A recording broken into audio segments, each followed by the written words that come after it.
Assalamualaikum warahmatullahi wabarakatuh. Bismillahirrahmanirrahim. Alhamdulillahi rabbil alamin. Wa bihi nasta'inu ala umurid dunya waddin. Wassalatu wassalamu ala asyrafil anbiya'i wal mursalin, Sayyidina wa habibina wa syafi'ina wa qurrati a'yunina wa maulana Muhammadin wa ala alihi wa ashabihi wa dzurriyyatihi ajma'in, amma ba'd. Asyhadu an la ilaha illallah wa asyhadu anna Muhammadar Rasulullah wa ufawwidu amri ilallah. Innallaha basirum bil ibad. Hasbiyallahu la ilaha illa huwa alaihi tawakkaltu wa huwa rabbul arsyil azim. Qala Allahu ta'ala fi kitabihil karim hikayatan an nabiyillahi Musa alaihi salam. Rabbi shrah li sadri wa yassir li amri wahlul 'uqdatam min lisani yafqahu qawli. Para alim, para asatid, para asatidah, para bapak dan ibu sekalian, hafidhani wa hafidhakumullah, bil khusus segenap pengurus Masjid Al-Furqan Jatiunggul, yang semoga pengurusnya dan jamaahnya selalu dalam naungan rahmat, barokah, perlindungan serta bimbingan Allah Subhanahu wa ta'ala. Amin, Allahumma amin, insyaallah. Allahumma inna nas'aluka ilman nafi'ah wa rizqan thayyibah wa amalan mutaqabbalah wa fatahallahu lana futuhal arifin. Allahumma inna na'udzubika min ilmin la yanfa' wa amalin la yurfa' wa qalbin la yakhsha' wa du'a'i la yusma'. Allahumma ati anfusana taqwaha wa zakkiha anta khairu man zakkaha anta waliyuha wa maulaha. Amin, Allahumma amin, insyaallah. Masih melanjutkan kajian kita kitab Riyadhus Shalihin karya Al-Imam An-Nawawi rahimahullah rahmatan wasi'ah wa rahimallahu ulama al-muslimin. Qala al-muallif rahimahullahu ta'ala wa nafa'ana bihi wa bi'ulumihi fid dharain, amin. Bismillahirrahmanirrahim. Wa an Abi Musa, dan ceritakan dari Abu Musa al-Asy'ari radhiyallahu anhu, annahu, sungguhnya beliau, tawaddu'a, telah berwudu, fi baitihi, di rumahnya. Summa kharaja, kemudian beliau keluar rumah maksudnya. Faqala, maka beliau berkata, la alzimanna Rasulullah sallallahu alaihi wasallam wa la akunanna ma'ahu yaumi hadha. Hari ini saya akan bermulazamah,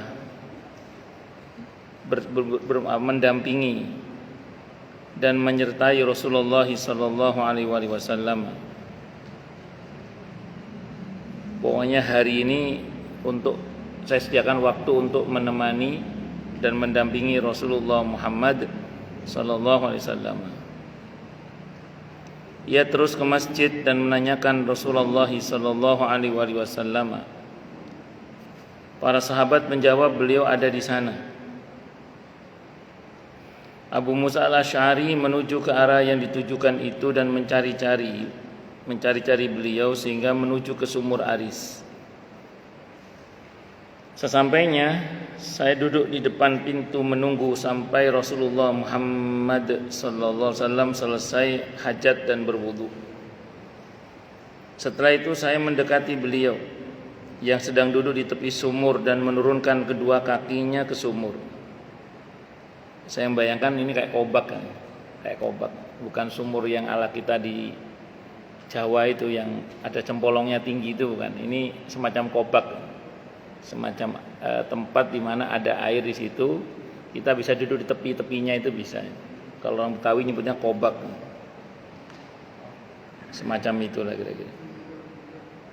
Atau memang sumur di Arab nggak pakai cempolong itu, nggak pakai dinding yang tinggi itu, sehingga bisa duduk di pinggir-pinggirnya. Allahu Akbar.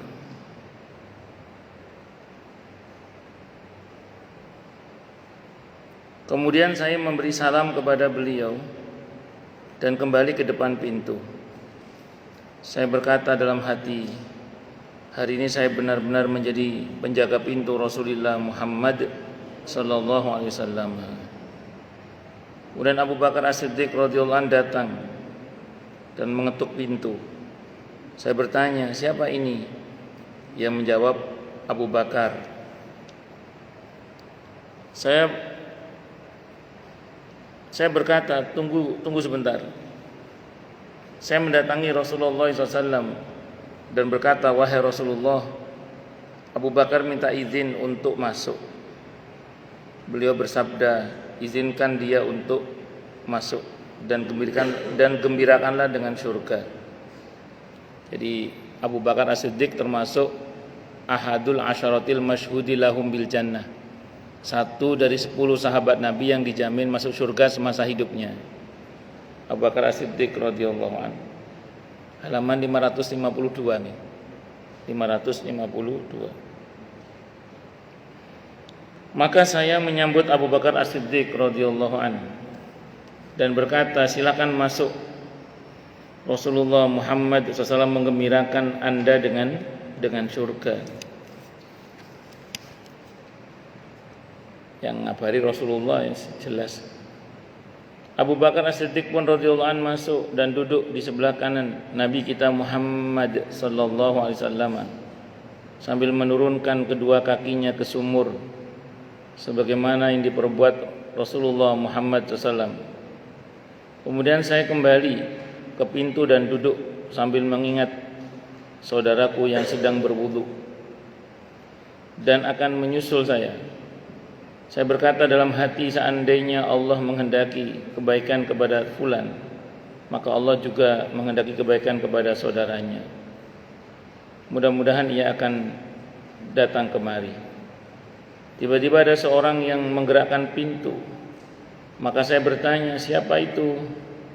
Yang menjawab, Umar bin Khattab.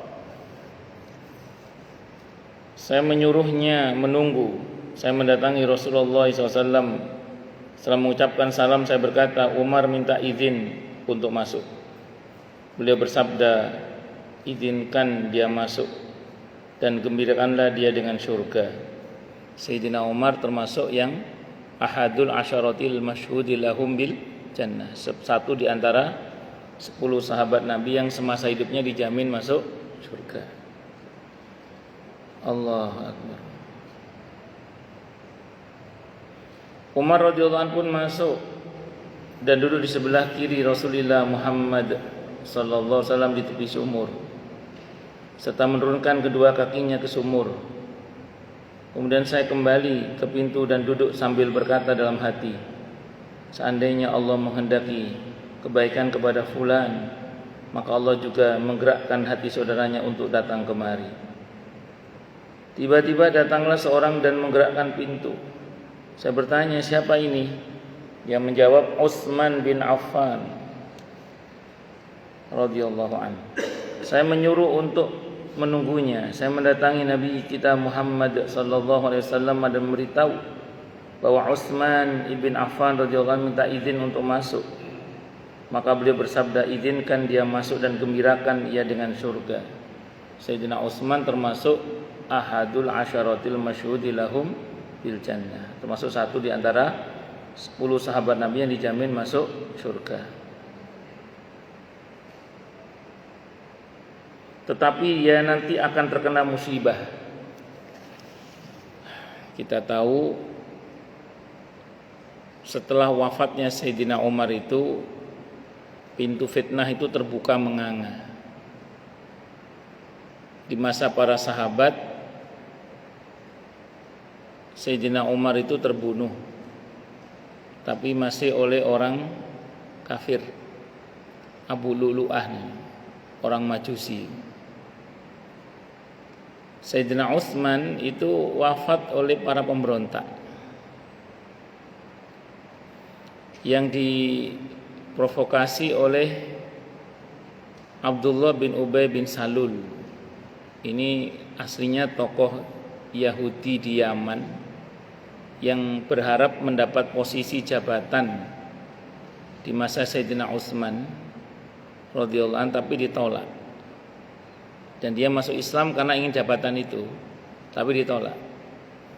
Akhirnya dia bikin partai oposisi untuk ya berbuat yang enggak baik lah kepada kekhalifahan Sayyidina Utsman ibn Affan radhiyallahu anhu. Partainya itu disebut dengan Partai Syiah. Partainya itu enggak laku aslinya itu. Supaya laku, dia mencatut nama menantu Nabi yang lain, yaitu Sayyidina Ali bin Abi Thalib radhiyallahu anhu, supaya partainya laku, karena kan yang khalifahnya kan mantunya Nabi. Jadi pesaingnya harus mantunya Nabi juga. Saat itu mantunya Nabi yang ada adalah Sayyidina Ali bin Abi Thalib radhiyallahu anhu. Sependek yang saya pelajari dalam sejarah itu, Sayyidina Ali sudah mengkonfirmasi bahwa itu bukan partai dia. Bahkan Sayyidina Ali menyatakan ini kelompok yang pembohong, kata Sayyidina Ali saat itu. Tapi pemberitaan enggak kayak sekarang. Kalau dulu kan ya enggak kayak sekarang kan bisa langsung tersebar gitu ya. Konfirmasinya Sayyidina Ali enggak tersebar dengan baik, sehingga terus kemudian partai ini besar membawa nama Sayyidina Ali bin Abi Thalib radhiyallahu anhu. Kalau dulu itu PKI itu supaya orang banyak yang masuk PKI kan disebut Partai Kiai Indonesia. Nah, banyak orang-orang nggak ngerti dia ikut kata Partai Kiai Indonesia. Allah, ternyata tipuan-tipuan gitu. Ya semacam itulah kira-kira. Itu puncaknya pemberontakan setelah disebarkan fitnah yang luar biasa. Yang katanya Sayyidina Utsman begini begitu, ya, macam-macam, berujung pada pemberontakan itu. Nah, saat itu yang menjaga gerbangnya Sayyidina Utsman diantaranya itu Sayyidina Hasan dan Sayyidina Husain radhiyallahu anhuma. Jadi kalau Sayyidina Ali dituduh sebagai provokator pemberontakan itu tidak mungkin, karena dua putranya ini diperintah oleh Sayyidina Ali langsung untuk menjaga Sayyidina Utsman radhiyallahu anhu. Saat itu kalau Sayyidina Utsman memerintahkan sikat itu pemberontak, habis itu. Tapi Sayyidina Utsman menahan diri. Kenapa? Karena yang memberontak ini masih sama-sama Islamnya gitu loh. Jadi ibarat orang yang satu teriak Allahu Akbar, yang satu teriak Sami Allah liman hamidah. Jadi sama-sama Islamnya. Maka beliau menahan diri. Itu kalau Sayyidina Utsman ngasih perintah sikat, selesai itu sebenarnya. Dan beliau menahan diri. Kenapa? Karena yang dihadapi sama-sama Islamnya. Akhirnya dipertahankan. Cuman memang dalam salah satu, saya pas dulu pernah ngaji tentang Sayyidina Utsman bin Affan radhiyallahu anhu, menjelang wafatnya beliau itu mimpi ketemu dengan Rasulullah Muhammad SAW, dan beliau dalam mimpi itu ditanya oleh Nabi, Utsman, kamu pilih ya, besok itu kamu mau tetap hidup atau buka puasa bersama saya di surga, kata Nabi gitu. Kan Sayyidina Utsman itu senang saum. Yang saya tahu semua sahabat Nabi itu meninggalnya sama dengan Nabi hari Senin. Nah, tadi pas puasa Senin itu. Besok kamu pilih ya, mau tetap hidup atau buka puasa bersama saya di surga. Itu diceritakan ke istrinya oleh Sayyidina Utsman, diceritakan ke istrinya. Kata istrinya, kamu pilih apa mas? Kalau bahasa kita ya, saya pilih buka puasa bersama Rasulullah di surga SAW. Berarti hari ini saya wafat hari ini. Terus beliau menawarkan istrinya, terserah kamu mau tetap bertahan sebagai istriku atau saya ceraikan, kata mumpung masih hidup. Nah, jadi kalau masih hidup kan iddahnya kan bisa cuman 3 kali masa suci kalau cerai. Kalau meninggal kan 4 bulan 10 hari. Terus kalau dicerai hidup kan dapat pesangon dari suaminya. Tapi kalau cerai mati kan ya dapat bagian waris itu aja. Tapi warisannya Sayyidina Utsman ya banyak juga. Istrinya enggak, saya tetap jadi. Tapi itu begitulah, memang beliau tidak mau membebani istrinya lah kalau bahasa sederhananya. Nah, beliau tetap enggak lah, saya pilih tetap jadi suami istri sampean. Dan betul hari itu Sayyidina Utsman bin Affan radhiyallahu anhu wafat. Awalnya yang berhasil menjebol masuk ke dalam kamarnya Sayyidina Utsman radhiyallahu anhu itu Muhammad ibn Abu Bakar. Muhammad ibn Abu Bakar radhiyallahu anhu. Sayyidina Utsman mengatakan, "Kamu Muhammad ibn Abu Bakar. Kalau bapakmu ngerti ini, mesti bapakmu sedih." Karena masif sekali fitnah untuk Sayyidina Utsman saat itu. Akhirnya Muhammad bin Abu Bakar ini pergi, enggak jadi melakukan tindakan yang bla bla bla itu. Nah, terus kemudian sampai terdengar teriakan Sayyidina Utsman terbunuh. Itu Sayyidina Hasan, Sayyidina Husain radhiyallahu anhu itu nangis itu. Sayyidina Ali sampai marah kepada dua putranya, "Kok enggak bisa jaga khalifah kamu?" "Enggak bisa ya, khalifah enggak merintahkan untuk melawan nih. Kalau diperintah melawan habis mereka itu. Khalifah hanya nyuruh bertahan, jebol juga akhirnya. Akhirnya Sayyidina Utsman wafat dalam keadaan sedang membaca Al-Qur'an, karena memang kebiasaan beliau membaca Al-Qur'an. Beliau wafat dalam keadaan sedang membaca Al-Qur'an sebagaimana kebiasaannya itu. Allahu Akbar. Nah, itulah yang dituntut oleh Muawiyah ibn Abi Sufyan radhiyallahu anhu kepada Sayyidina Ali ibn Abi Thalib radhiyallahu anhu agar menghukum pembunuhnya Sayyidina Utsman. Dan pertanyaannya, siapa pembunuhnya? Itu pertanyaannya. Makanya tidak kunjung dieksekusi karena kan butuh saksi. Memang sempat yang terdeteksi ada Muhammad ibn Abu Bakar, tapi Muhammad ibn Abu Bakar itu enggak jadi membunuh. Pergi. Nah, pertanyaannya siapa terus? Nah, ini yang menjadi diskusi itu. Itu yang dituntut oleh siapa? Oleh Sayyidina Muawiyah radhiyallahu anhu. Agar Sayyidina Ali mengeksekusi pembunuhnya Sayyidina Utsman ibn Affan. Sayyidina Ali bukan tidak mau lah, sing jelas-jelas membunuh ya sapa terus. Enggak jelas sapa sing mateni. Gara-gara itu tadi saking hiruk pikuknya pemberontakan saat itu. Allahu Akbar. Ya, itu yang jadi memicu konflik antara Sayyidina Ali dan Sayyidina Utsman dan Sayyidina Muawiyah ibn Abi Sufyan radhiyallahu anhu itu. 20 tahun itu muslimin konflik itu. Itu reda ketika dipimpin oleh Sayyidina Hasan, yang Nabi menyatakan cucuku ini nanti yang menyatukan dua kelompok yang bertikai itu.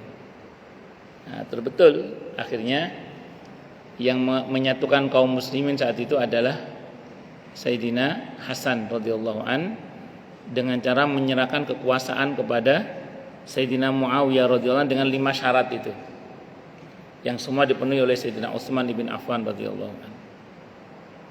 Ya, dan seterusnya, jadi panjang ceritanya. Tapi ya begitulah Sayyidina Utsman bin Affan radhiyallahu anhu. Allahu Akbar. Jadi Nabi dari awal sudah memberitahu bahwa Sayyidina Utsman ini akan kena musibah. Bagi orang soleh tenang saja. Musibah enggak musibah, semua ada ketentuan Allah, semua ada garisnya, ya semua diterima dengan lapang dada. Itulah para orang-orang soleh. Jadi diberitahu ada musibah, ya tenang-tenang saja. Imam Syafi'i rahimahullah itu pernah titip salam kepada Imam Ahmad ibn Hanbal rahimahullah. Apa kata Imam Syafi'i? Sampaikan kepada Ahmad ibn Hanbal, saya mimpi ketemu Rasulullah Muhammad SAW, nitip salam kepada Ahmad bin Hanbal, beritahu dia akan kena musibah. Betul, Sayyidina Imam Ahmad bin Hanbal rahimahullah ini di masa kekhalifahan pasca Harun ar-Rasyid, kan khalifahnya Pertama Al-Amin dan Al-Ma'mun. Terus Al-Amin mati jadi Al-Ma'mun. Sampai khalifah setelahnya itu akidahnya Mu'tazilah. Itu yang ahlu sunnah disikat di dalam mahkamah Mihna itu. Tidak kurang dari 3.500 ulama dihukum dan dibunuh. Sayyidina Utsman termasuk Imam Ahmad bin Hanbal rahimahullah termasuk yang dihukum itu beliau. Dihukum oleh kekhalifahan Abbasiyah, tapi yang pas khalifahnya Mu'tazilah saat itu. Allahu Akbar. Ini sekelas ulama-ulama besar saja ada yang terkena musibah seperti itu. Ya, tapi yang namanya takdir tetap harus dijalani. Terus kalau kita bagaimana? Ya kita kan tidak ada beritanya. Baik-baik saja sama Allah. Baik-baik saja sama Allah. Baik-baik pada sesama. Mudah-mudahan di semua keadaan kita ditolong oleh Allah Subhanahu wa taala. Ya, prinsipnya apa yang Allah takdirkan pasti terjadi. Kita tidak punya kuasa merubah takdir itu. Tapi kita diberi SK oleh Allah untuk memodifikasi. Kalau merubah nggak bisa. Yang bisa merubah itu Allah. Itu ada dalil tentang doa. Ya, doa bukan doa yang merubah, tapi Allah yang berkehendak merubah. Doa itu hanya sarana. Yang Allah bilang, ini loh ada cara untuk supaya takdirnya itu dirubah. Oh, lanjut.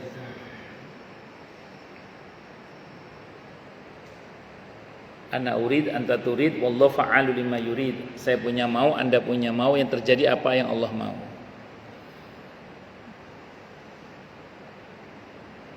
Pun lanjut nggih.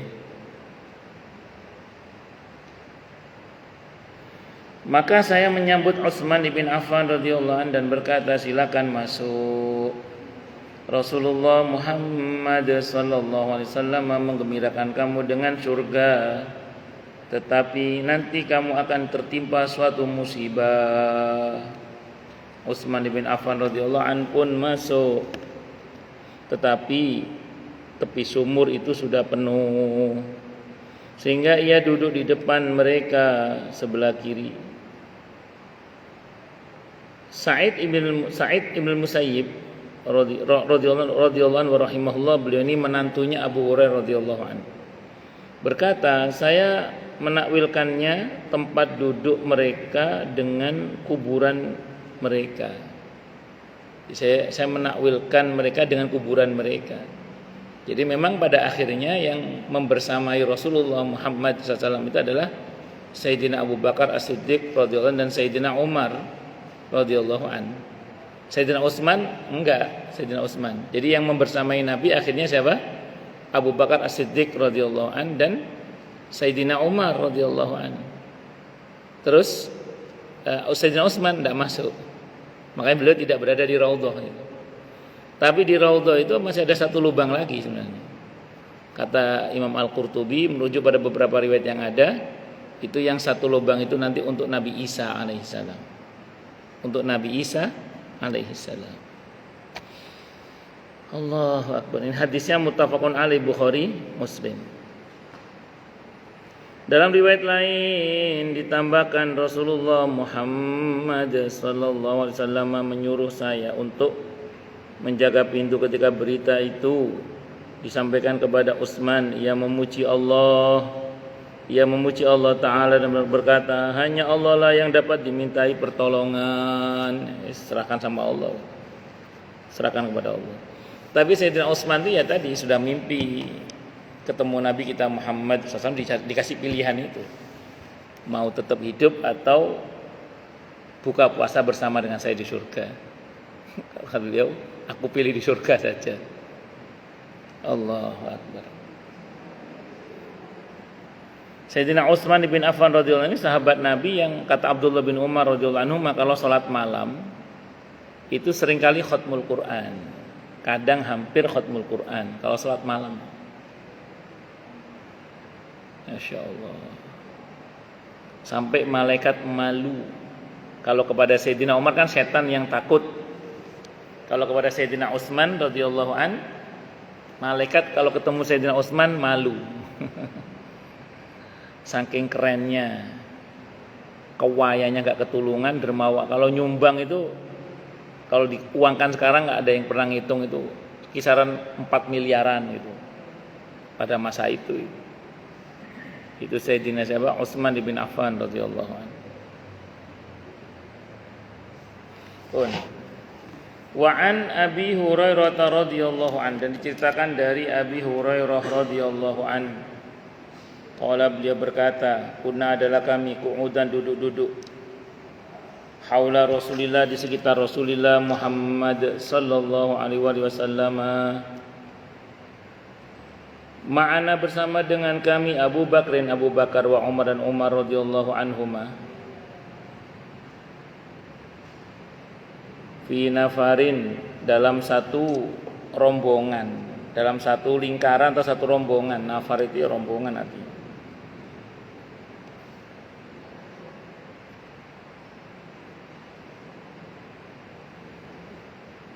Artinya ada rombongan yang lain yang ada di situ selain dari orang-orang tadi itu, yang mulia tadi itu. Radhiyallahu anhuma fi nafarin, dalam satu rombongan. Faqama, maka berdiri siapa Rasulullah SAW, min baini adhurina fa'abatu alaina wa khashina an ayyuq tata'a dunana wa fazi'na faqumna faquntu awwala man fazi'a fa kharajtu abtaghi Rasulullah sallallahu alaihi wasallam. Jadi di tengah-tengah duduk bersama dengan para sahabatnya tadi itu, tiba-tiba Rasulullah Muhammad SAW berdiri dan meninggalkan kami. Kami menunggu beliau tetapi tak kunjung kembali. Suwe tenan. Kami khawatir dan cemas kalau ada sesuatu yang menimpa pada diri beliau. Maka kami semua berdiri, dan sayalah orang pertama yang merasa cemas. Dan saya keluar mencari Rasulullah sallallahu alaihi wasallam. Ketika sampai pada pagar tembok seorang sahabat Ansor dari Bani Najjar, saya mencari-cari pintu tetapi tidak menemukannya. Hanya ada sebuah parit yang masuk ke balik tembok yang menghubungkan dengan sumur yang berada di luar. Saya menerobosnya sehingga dapat masuk dan menjumpai Rasulullah sallallahu alaihi wasallam. Kemudian beliau bersabda, "Wahai Abu Hurairah." Saya menjawab, "Ya wahai Rasulullah." Beliau bertanya, "Ada apa?" Saya menjawab, "Tadi engkau berada di tengah-tengah kami, kemudian engkau berdiri dan meninggalkan kami. Kami khawatir kalau ada sesuatu yang menimpamu. Kami semua merasa cemas. Oleh karena itu saya datang ke pagar tembok ini dan menerobosnya seperti kijang. Sesungguhnya di balik tembok ini banyak orang-orang menunggu." Beliau bersabda, "Wahai Abu Hurairah," sambil memberikan kedua sandalnya kepadaku, "Pergilah dengan membawa kedua sandalku ini. Siapa saja yang kamu jumpai di balik tembok ini yang bersaksi dengan sepenuh hati bahwa tidak ada Tuhan kecuali Allah, maka gembirakanlah ia dengan surga." Hadisnya riwayat Muslim. Yang di luar tembok tadi yang pasti siapa tadi? Abu Bakar As-Siddiq radhiyallahu an, Sayyidina Umar radhiyallahu an, dan sekelompok sahabat saat itu. Itu yang kalau saya tidak salah 10 orang itu. Berarti di dalamnya ada Zubair bin Awam radhiyallahu an, Ammar bin Yasir radhiyallahu an, dan beberapa sahabat yang saya enggak hafal. Ada 10 kan. Allahu Akbar. Kekhawatiran para sahabat akan keselamatan Rasulullah Muhammad SAW ini dimiliki oleh semua para sahabat sebenarnya. Makanya ketika mau masuk ke Gua Sur, itu sebelum Nabi masuk, itu Abu Bakar masuk dulu itu. Meraba-raba dengan tangannya, masuk dengan badannya, takut ada ular atau binatang buas. Khawatir itu berbahaya bagi Rasulullah Muhammad SAW. Jadi para sahabat itu rela pasang badan untuk membela. Nabi kita Muhammad SAW. Ada sahabat Nabi namanya Abu Dujana. Di perang Uhud, beliau pasang badan jadi tameng itu. Habis badannya itu ditombak, ditusuk pedang, dipanah, tapi tidak mati qadar Allah. Karena Abu Dujana radhiyallahu anhu nanti baru wafat di masa Sayyidina Utsman radhiyallahu anhu. Itu pasang badan untuk jadi tamengnya Rasulullah Muhammad SAW. Abu Dujana radhiyallahu anhu. Jadi dulu para sahabat itu rela mati demi Rasulullah Muhammad SAW. Makanya Raja Persia, Raja Romawi itu cemburu kepada Nabi kita Muhammad SAW. Mereka kan telik sandinya lapor kepada raja-raja itu, mengatakan begini begitu, begini begitu. Kata raja itu, Muhammad orang yang tak berharta, tapi dia punya sahabat-sahabat yang rela mati demi dia. Sementara aku berharta kaya raya dengan kemewahan duniawi, tapi saya tidak menemukan satupun orang yang seperti itu untuk saya. Maka kita tahu dalam perang Yarmuk itu, ketika muslimin berperang melawan orang-orang Romawi, itu sampai tentaranya diikat pakai rantai karena takut agar supaya tidak lari meninggalkan gelanggang peperangan. Karena memang mereka tidak punya kesetiaan. Sementara muslimin itu bahkan rela mati demi nabinya Muhammad sallallahu alaihi wasallam. Muslimin itu rela mati demi agamanya yang diyakini betul. Muslimin itu berani mati itu demi agamanya, demi nabinya. Tentu semua karena Allah Subhanahu wa taala. Maka pernah ada yang mengatakan begini, ketika yang dihina Nabi kita Muhammad SAW, seperti yang di Denmark itu, yang dibuat karikatur katanya Nabi kita Muhammad SAW itu reaksinya menginternasional. Termasuk ketika ada buku Satanic Versionnya Salman Rushdie itu kan juga sama, itu mendunia, itu emosi kaum muslimin, marahnya kaum muslim itu mendunia. Padahal kayak yang dibuat karikaturnya Nabi itu di negara apa namanya itu? Lupa saya namanya itu. Ya negara apa, saya di Eropa sana lah. Negara apa namanya itu? Lupa. Tapi itu di negara itu semua tokoh agama itu pernah dihina, pokoknya gitulah. Termasuk Salman Rushdie itu juga pernah menghina tokoh-tokoh agama yang lain sebenarnya. Tapi reaksinya itu tidak seperti ketika Nabi Muhammad yang dihina gitu.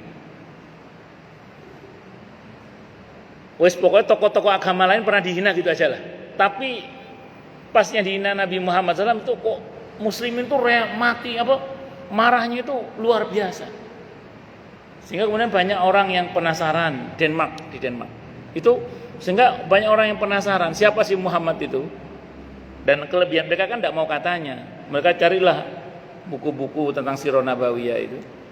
Termasuk terjemahan Quran itu habis dia cari.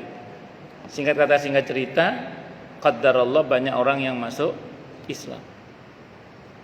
Ada yang nyeletuk gini, iya orang Islam itu ada yang mengatakan sumbu pendek. Jadi kalau nabinya dihina, agama dihina langsung marah. Lihat itu agama sebelah, ada yang ngomong gitu. Agama sebelah itu, walaupun tokohnya dihina, Tuhannya dihina, mereka tidak marah. Kalaupun marah, marahnya biasa. Ada yang begitu kan. Maka saat itu saya jawab gini, kalau muslimin kan memang betul-betul yakin dengan Tuhannya. Muslimin itu yakin dengan nabinya, tidak ragu. Muslimin itu yakin dengan nabinya, dengan agamanya, dengan Allahnya. Yakin. Makanya dibela betul itu. Maksudnya diperjuangkan betul itu. Marahnya marah beneran, bukan marah abal-abal itu. Nah, sementara yang sebelah kan dalam keraguan. Yang sebelah itu kan dalam keraguan tentang Tuhannya, dalam keraguan tentang kebenaran Tuhannya yang dituhankan selain Allah itu. dia dalam keraguan tentang kitab sucinya. Mereka semua dalam keraguan. Ya pantas kalau reaksinya beda dengan ketika muslimin terhadap nabinya yang dihina.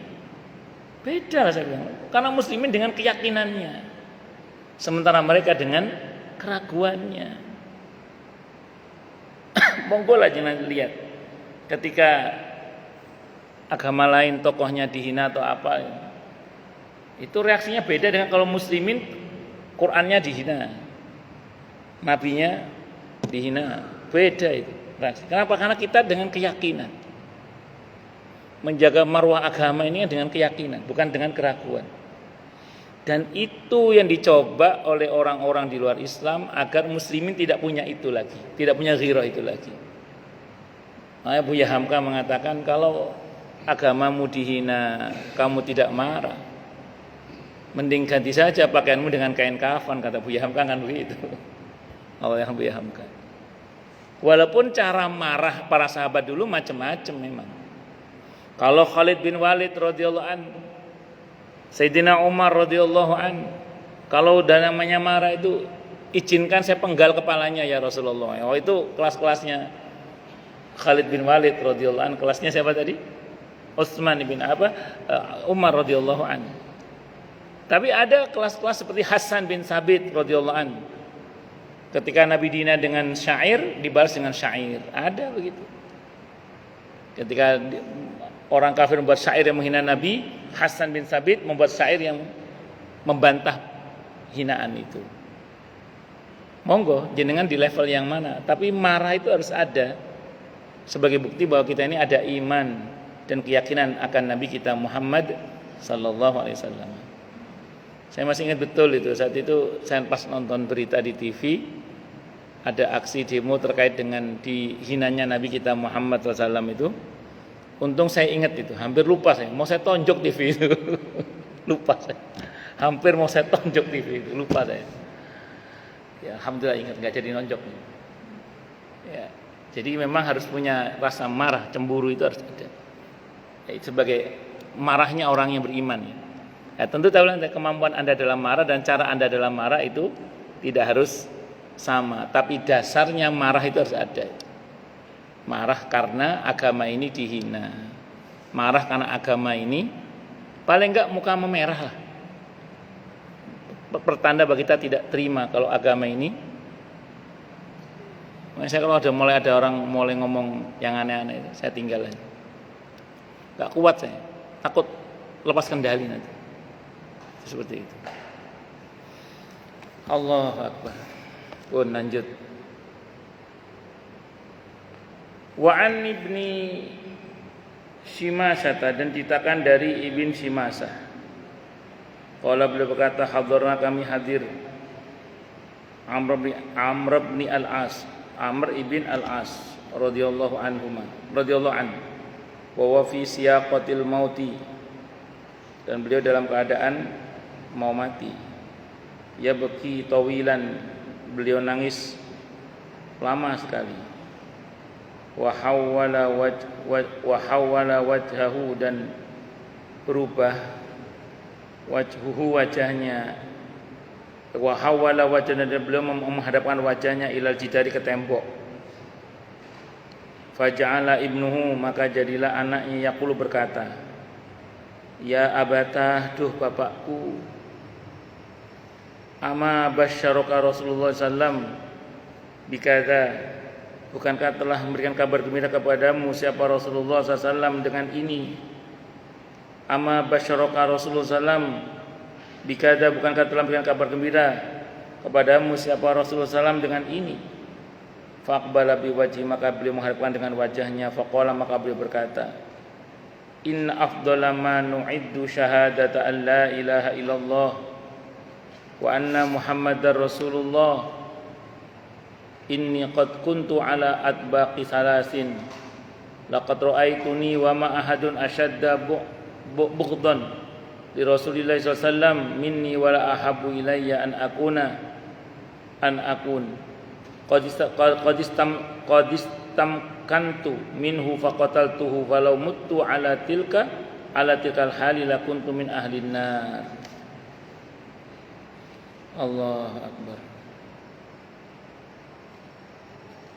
Jadi pas diingat anaknya tentang janji Nabi atau kabar gembira dari Nabi untuk beliau begini-begini, beliau Amr bin As memandang anaknya dan berkata, sesungguhnya sebaik-baik yang kami persiapkan adalah suatu persaksian bahwa tidak ada Tuhan kecuali Allah, karena selain Allah bukan Tuhan, dan Muhammad adalah utusan Allah.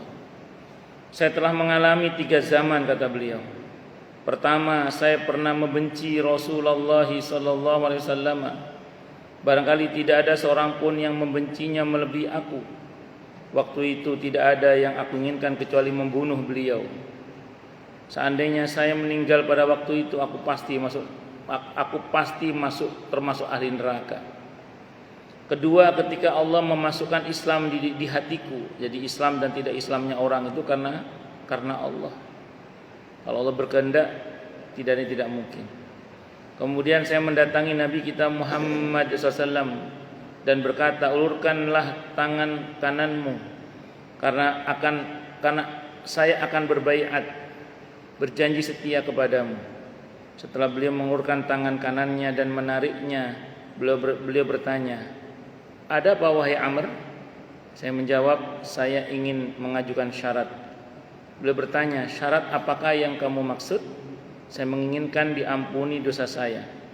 Beliau bersabda, apakah kamu tidak mengetahui bahwa Islam itu menghapus dosa-dosa sebelumnya? Hijrah itu menghapus dosa-dosa sebelumnya? Demikian pula dengan haji, juga menghapuskan dosa-dosa sebelumnya.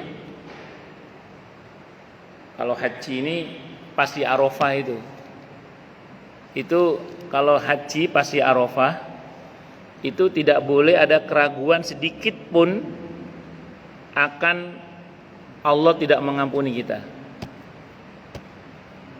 Saat di Arafah semua kita harus yakin bahwa dosa kita telah diampuni oleh Allah Subhanahu wa taala. Harus itu. Jangan sampai tidak rugi kalau tidak. Nah, karena ampunan Allah pada saat di Arafah itu seperti begini. Kalau kita beristighfar hari-hari itu seperti ada gelas kotor isi kopi lah misalnya gitu ya, dituang air pelan-pelan, lama-lama jernih. Jadi kebaikan-kebaikan kita, istighfar kita itu seperti ada gelas kotor dituangi air jernih, lama-lama jadi jernih. Tapi kalau di Arafah, gelas kotor dituangin air bersih seember, buas, langsung air kotornya itu keluar. Jadi langsung yang ada adalah air bersih. Tapi harus yakin, tidak boleh ragu. Harus yakin. Yakinnya karena yakin akan maha baiknya Allah, bukan karena baiknya kita, bukan. Jadi jangan kira terus sudah diampuni, berarti saya dari orang baik. Nah, itu ujub namanya. Enggak, tapi kita karena meyakini akan maha baiknya Allah. Itu saat di Arafah. Pun lanjut. Pada waktu itu tidak ada seorang pun yang saya cintai melebihi cinta saya kepada Rasulullah SAW, dan tidak ada orang yang lebih mulia di hadapan saya melebihi beliau, sehingga saya tidak mampu untuk memandang beliau dengan kedua mata. Ada sebagian sahabat Nabi itu yang sampai wafatnya tidak pernah tahu wajah Rasulullah Muhammad SAW. Kenapa? Karena saking kagumnya kepada Nabi sampai tidak sanggup memandang wajah beliau. Ada yang begitu. Saking kagumnya kepada Nabi, saking begitu dahsyatnya cintanya kepada Nabi, setiap ketemu Nabi itu nunduk, tidak bisa memandang wajah beliau. Wajah yang mulia Nabi kita Muhammad sallallahu alaihi wasallam. Allah, saking cintanya. Dan mencintai Allah dan Rasulnya ini hadiah dari Allah. Hadiah dari Allah. Makanya Nabi mengajarkan doa agar kita ini dianugerahi cinta dalam hati kita, cinta kepada Allah. Kalau kita tambah dan cinta kepada Rasulullah Muhammad sallallahu alaihi wasallam. Allahu Akbar. Sekira saya diminta, karena saya sangat mengagungkan beliau, sekiranya saya diminta untuk menerangkan sifat-sifat beliau, misalnya saya tidak mampu untuk menerangkannya karena saya tidak memandang beliau dengan kedua mata saya. Kalau saya suruh cerita tentang Nabi nggak sanggup saya, ini kata Amr bin Al-As radhiyallahu anhu, nggak sanggup saya, nggak bisa. Beliau terlalu mulia, nggak bisa. Banyak para sahabat Nabi itu kalau ditanya tentang Nabi itu nangis. Nggak bisa saya cerita tentang Nabi itu. Saking dahsyatnya itu cinta mereka kepada Rasulullah Muhammad SAW. Seandainya waktu itu meninggal, niscaya besarlah harapan saya termasuk ahli surga. Andaikan saat itu pas cinta-cintanya kepada Nabi itu saya mati, rasanya besar kemungkinan saya ini masuk surga. Itu kata Amr ibn Al-As radhiyallahu anhu. Ketiga, ketika kemenangan beberapa jabatan, ketika memegang beberapa jabatan, saya sendiri tidak tahu bagaimana sebenarnya keadaan diri saya. Oleh karena itu apabila saya meninggal, janganlah diiringi dengan tangisan dan api. Apabila kamu mengubur saya, maka cepat-cepat timbunilah dengan tanah. Kemudian berdirilah kalian di sekitar kuburku. Jangan suruh tinggal.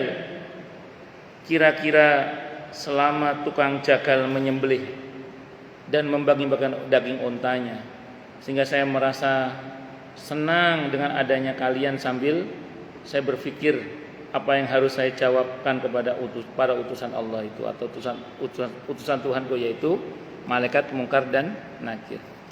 Hadisnya riwayat Muslim, hadis nomor 121 itu lebih tepatnya.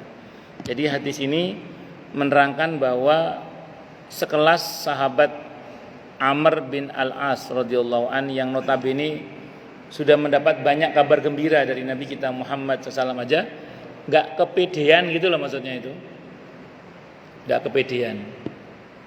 Nah, kok kita yang belum atau yang nggak jelas ini kok malah kepedean. Nah, ini saya melihat begini, ini ya, belajar dari orang-orang soleh terdahulu ya. Rata-rata generasi soleh terdahulu yang oleh Nabi distempel surga itu adalah orang-orang yang merasa amalnya sedikit padahal beliau banyak beramal. Itu aja. Dan mohon maaf, dari banyak literatur atau beberapa literatur yang saya pernah belajar atau mendengar, orang-orang yang celaka itu rata-rata orang yang amalnya sedikit tapi merasanya banyak gitu. Terus ojo, itu rata-rata orang yang celaka itu gitu. Maka dalam satu riwayat dikatakan seorang muslim itu tidak boleh merasa puas dengan amalnya sampai kakinya masuk surga. Jadi kita nggak boleh merasa puas dengan amal kita sampai kaki kita masuk surga. Jadi jangan pernah kita berkata begini, masa muda saya sudah capek untuk berjuang, masa muda saya sudah capek untuk berjuang, sekarang sudah tua saya mau istirahat. Lu mau mati kok malah istirahat, ini mana? Dulu para sahabat Nabi walaupun tua tidak mengambil udzur. Abu Ayyub Al-Ansari radhiyallahu anhu itu usianya udah 70 tahun saat itu. Itu enggak ngambil udzur dari perang, padahal boleh ngambil udzur itu. Dan banyak para sahabat Nabi yang tidak mengambil udzur itu. Walaupun udah sepuh, masih tetap terlibat dalam perjuangan di jalan Allah. Maka hari ini kita jangan sampai dengan dalih saya sudah kenyang jadi pengurus masjid. Udah saya capek, udah yang lain aja lah. Jangan. Tetap jadi pengurus masjid walaupun bagian gelar karpet, walaupun hanya bagian ngubungi ustadz, walaupun bagian jamaah aktif paling enggak lah, jamaah aktif. Jadi jangan mentang-mentang udah tua saya mau istirahat. Jangan. Saya sering bilang di mana-mana, mau mati kok malah istirahat itu gimana? Nah, jadi kalau bisa tetap, pokoknya nggak boleh puas kita itu, dengan amal kita nggak boleh puas. Kalau sampai kita merasa puas dan terus berhenti, nah itu bahaya dah itu.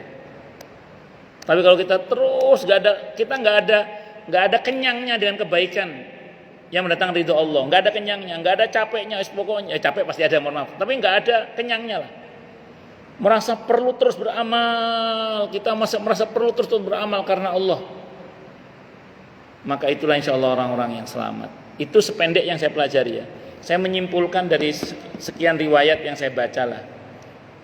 Dari riwayat orang-orang soleh terdahulu maksud saya. Kesimpulannya satu itu deh. Orang-orang yang dijamin oleh Nabi, yang orang-orang selamat itu, paling enggak 10 orang tadi itu adalah pribadi-pribadi yang amalnya banyak tapi merasanya sedikit amalnya itu. Sehingga merasa kurang terus beramal. Sementara orang-orang yang celaka kebanyakan amalnya enggak seberapa, ngerasanya sudah banyak amalnya. Saya kira itu, wallahu a'lam bishawab. Silakan, monggo yang mau tanya, protes, marah boleh, silakan. Masalah itu masalah yang lain boleh, monggo. Assalamualaikum warahmatullahi wabarakatuh. Waalaikumsalam warahmatullahi wabarakatuh. Ustaz, ada 2 orang cukup anak, yang satu pesepak bola Persija, yang satu penyanyi dangdut. Dua-duanya ini adalah diasuh oleh seorang suami istri. Setelah bapaknya meninggal, dua orang itu mengawini sama ibunya, ibu asuh. Apakah seperti itu bisa digunakan? Sebenarnya apa? Ada 2 orang suami istri. Ada 2 orang. 2 orang. Yang satu pesepak bola Persija terkenal. Oh. Yang satu penyanyi dangdut juga terkenal. Oh, terus. Masing-masing orang ini diasuh oleh bahasa Jawa ini ambil anak. Oke, ambil anak. Oh. Setelah bapak kiri atau bapak yang asuh itu meninggal, nah dia mengawini ibunya. Mengawini ibunya. Oh. Ibu asuh. Oke. Nggih. Apakah seperti itu bisa digunakan? Bagus. Atau sah? Oke. Tapi seandainya itu kata kasar, apakah itu termasuk anak yang kasarnya anak yang kurang berbakti atau anak kurang jadi masuk? Oke, bagus. Saya ngomong hukum dulu nggih. Secara hukum, anak asuh, anak angkat boleh menikahi ibu angkatnya kalau dia sudah menjanda dan habis masa iddahnya. Jadi kalau misalnya si anak angkat ini bapak angkatnya sudah meninggal dan si ibu ini sudah habis masa iddahnya, terus anak angkatnya menikahinya, boleh banget. Sah. Ada tata krama yang dilanggar? Enggak juga, kan sudah meninggal bapaknya. Jadi enggak ada masalah. Ya, jadi menikahi ibu angkat boleh. Yang enggak boleh itu ibu tiri. Ibu tiri tidak boleh. Kenapa? Karena ibu tiri itu adalah suami dari bapaknya si anak itu. Istri dari bapaknya si anak. Nah, dalam Al-Quran ada aturan, anak tiri tidak boleh menikahi ibu tiri kalau si bapak kandungnya sudah menyenggamai ibu tirinya. Tapi kalau belum terjadi senggama sehingga si bapak ini mati, si anak boleh menikahi ibu tirinya. Contoh, mohon maaf, pernah ada orang nanya ke saya, bukan orang sini, orang Harapan Indah, nanya ke saya. Beliau udah sepuh, udah tua. Ustadz, saya mau menikah lagi. Itu apakah istri saya nanti kalau saya mati boleh nikah sama anak saya, laki-laki? Loh, kok bapak nanya gitu? Ya enggak boleh lah Pak, kalau bapak sudah menyenggamai istri bapak itu. Nah itu masalahnya Ustadz katanya. Saya enggak yakin saya bisa menyenggamai istri saya. Dia ngomong gitu. Lah kayak so ngentup lah perabi. Kalau nggak bisa nyengat kenapa menikah? Katanya biar ada yang ngerawat beliau lah. Karena kan mohon maaf ya, kalau pembantu kan ngerawat kan ya piye ngoten nggih. Terus kalau istri kan iso ngerawat sepenuhnya ngoten. Ning ra iso ngentup. Terus dia pengen agar nanti pas dia mati anaknya nggak bisa menikahi istrinya ini. Wah piye gitu sih. Oh nggak iso ngentup tapi pengen anaknya jangan menikah. Akhirnya saya bilang, yo nopo carane lah Pak, supaya iso mlebu. Itu repot juga. Ini pertanyaan real Pak ke saya itu di pengajian itu. Nah, jadi kalau ibu tiri tidak bisa dinikahi oleh anak tirinya kalau si bapak kandungnya si anak ini sudah menyenggamai ibunya. Tapi non saya kalau kejadian kayak bapak tadi itu yang tidak bisa menyenggamai, berarti pas meninggal si ibu ini belum pernah terjadi senggama dengan bapaknya si anak ini. Berarti apa? Berarti masih boleh dinikahi oleh anak tirinya. Ngoten. Itu kriterianya ngoten nggih. Wallahu a'lam bishawab. Kan katanya kalau umur 7 sampai 45 itu pandangan hidup. Kalau 45 sampai 60 kan pegangan hidup. Kalau 60 sampai berapa? Ya sampai 70 atau berapa itu katanya harapan hidup. Kalau 70 ke atas katanya mimpi hidup. Ya saya nggak tahu lah itu, wallahu a'lam bishawab. Nggih, monggo silakan yang lain. Nggih, monggo Pak.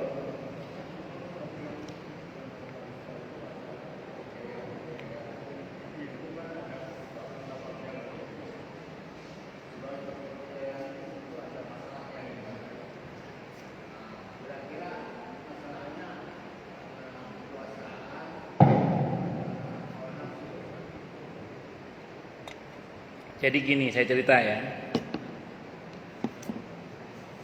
Di masa Sayyidina Utsman radhiyallahu an itu kekuasaan kaum muslimin itu sudah menyentuh Yaman. Yaman saat itu masuk wilayah Romawi. Saat itu sudah ditaklukkan oleh kaum muslimin saat itu. Nah, di Yaman itu ada tokoh namanya Abdullah bin Ubay bin Salul. Ini orang Yahudi aslinya. Kalau itu masih wilayah Romawi, dia jadi pemimpinnya. Tapi ketika itu di tangan kaum muslimin, pemimpinnya terserah khalifah kan. Maka dia sengaja masuk Islam untuk mendapatkan jabatan. Tapi ternyata ditolak oleh Sayyidina Utsman. Kecewa dia. Karena kecewa bikin partai oposisi, pasukan sakit hati gitu loh. Bukan partai oposisi. Partainya nggak laku.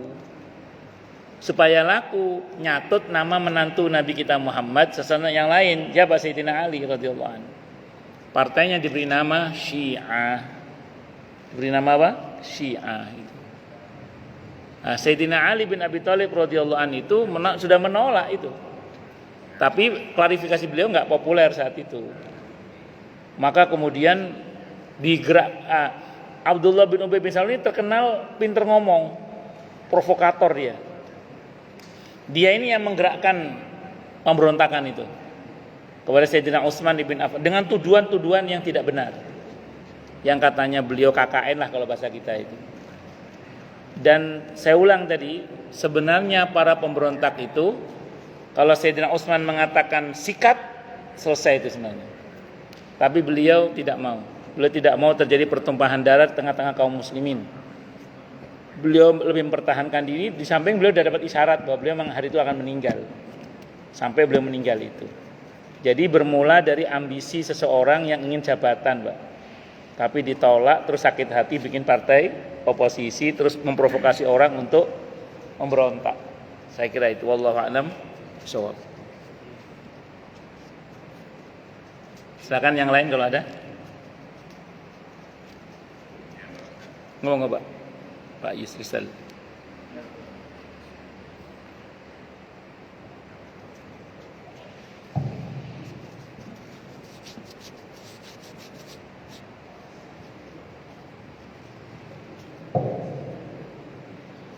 Pertanyaan ini Pak Ustaz. Ada dua pertanyaan. Yang pertama Pak Ustaz, kelihatan beruntung sekali para sahabat yang hidup di zaman Rasulullah, terutama sekali yang orang itu yang dijamin oleh Rasulullah Semasa hidupnya, betul. Andaikan misalnya kita pada saat itu yang hidup sezaman dengan Rasulullah, bukan tidak mungkin kita juga bisa zaman Rasulullah. Kenapa? Karena kita ketemu dengan Rasulullah dan tentunya keyakinan kita itu berbeda dengan orang yang tidak ketemu dengan Rasulullah. Nah, ini letak keadilannya seperti apa itu Pak Ustaz? Adakah selain dari yang 10 orang yang dijamin oleh Rasulullah, sesudah itu ada lagi orang-orang yang Bagus. Kemudian yang kedua, Pak Ustaz, masalah cinta kepada Rasulullah. Ya, bagaimana yang Pak Ustaz gambarkan tadi, ya jelas pada saat itu dengan sosok Rasulullah yang ada di depan mata, dengan segala kelebihan beliau, dengan segala mukjizat yang dilakukan, ya bisa nggak kita yang sekarang ini Pak Ustaz menyamai cinta